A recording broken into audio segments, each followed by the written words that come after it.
زبیر اس دن سے ڈرو جس دن تمہیں میرا اور میری بچیوں کا محتاج ہونا پڑے گا۔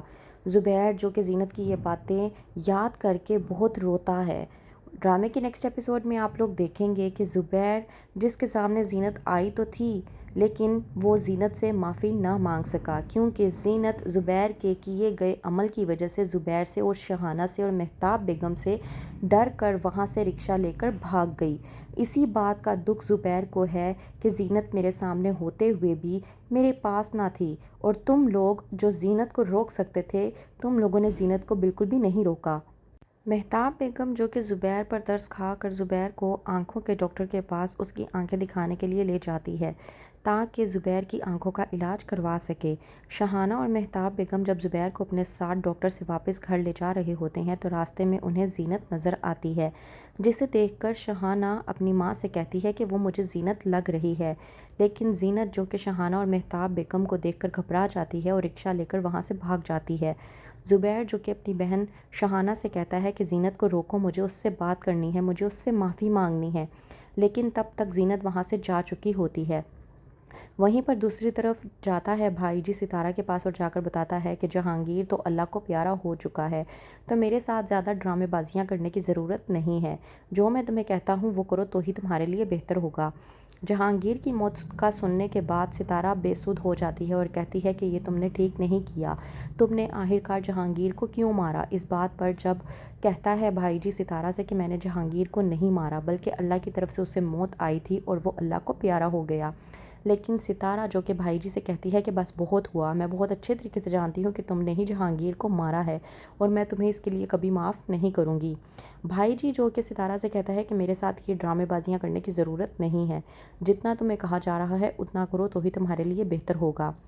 وہیں پر دوسری طرف زبیر جب گھر واپس آ جاتا ہے تو کہتا ہے شہانہ سے کہ تم نے میری بات زینت سے کیوں نہیں کروائی؟ جب کہتی ہے شہانہ کہ زینت ہمیں دیکھ کر بھاگ گئی تھی تو اس بات پر زبیر روتا ہے اور کہتا ہے کہ یہ میرے ہی کیے گئے گناہوں کی سزا ہے جو میرے آگے آ رہی ہیں۔ میں اپنی بیوی بچوں کے ساتھ وہ توازن برقرار نہیں رکھ سکا جو مجھے ان کے رشتے میں رکھنا چاہیے تھا۔ میں نے ہمیشہ اپنی ماں اور اپنی بہنوں کو فوقیت دی اور اپنی بیوی اور بچیوں کے ساتھ ناانصافی کی اور ان کی ساتھ کی گئی یہ ناانصافی ہی میرے لیے سزا بن گئی ہے۔ مہتاب بیگم جب زبیر کے منہ سے یہ باتیں سنتی ہے تو وہ بے انتہا غصے میں آ جاتی ہے اور کہتی ہے کہ تم کیا ہر وقت اپنی بیوی اور بچیوں کو لے کر روتی رہتے ہو؟ ان لوگوں نے تو کبھی پلٹ کر تمہیں دیکھا تک نہیں۔ اس بات پر زبیر اپنی ماں سے کہتا ہے کہ جو سلوک ان لوگوں کے ساتھ اس گھر میں کیا گیا ہے آپ کو کیا لگتا ہے کہ وہ پلٹ کر واپس میرے پاس آتی؟ کبھی بھی نہیں آتی۔ وہیں پر دوسری طرف زینت جو کہ زبیر کے متعلق سوچ رہی ہوتی ہے اور سوچتی ہے کہ آخرکار شہانہ نے زبیر کا ہاتھ کیوں تھام رکھا تھا اور اس کے ہاتھ میں چھڑی کیوں تھی؟ کیا زبیر کسی بیماری میں مبتلا ہو چکا ہے؟ آخرکار زبیر کے ساتھ ایسا کیا ہوا ہے جو وہ اس حالت میں ہے؟ زینت زبیر کے بارے میں سوچ رہی ہوتی ہے اور پریشان ہو رہی ہوتی ہے۔ وہیں پر دوسری طرف زبیر جو زینت کے متعلق سوچ رہا ہوتا ہے اور اپنے اللہ سے معافی مانگ رہا ہوتا ہے کہ مجھ سے جو گناہ ہوا ہے اس کے لیے مجھے معاف کر دے اور مجھے زینت سے بھی ایک بار معافی دلوا دے۔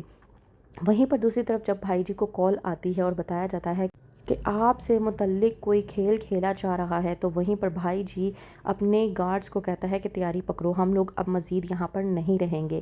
ستارہ جب بھائی جی کے منہ سے یہ بات سنتی ہے تو وہ خوش ہو جاتی ہے اور سوچتی ہے کہ میرے پاس یہی ایک موقع ہے یہاں سے بھاگنے کا۔ تو کیا ستارہ بھائی جی کے چنگل سے آزاد ہو پائے گی؟ کیا وہ موقع کا فائدہ اٹھا پائے گی؟ کیا ہوگا آگے؟ مزید جاننے کے لیے دیکھتے رہیے ڈرامہ سیریل بہکاوے۔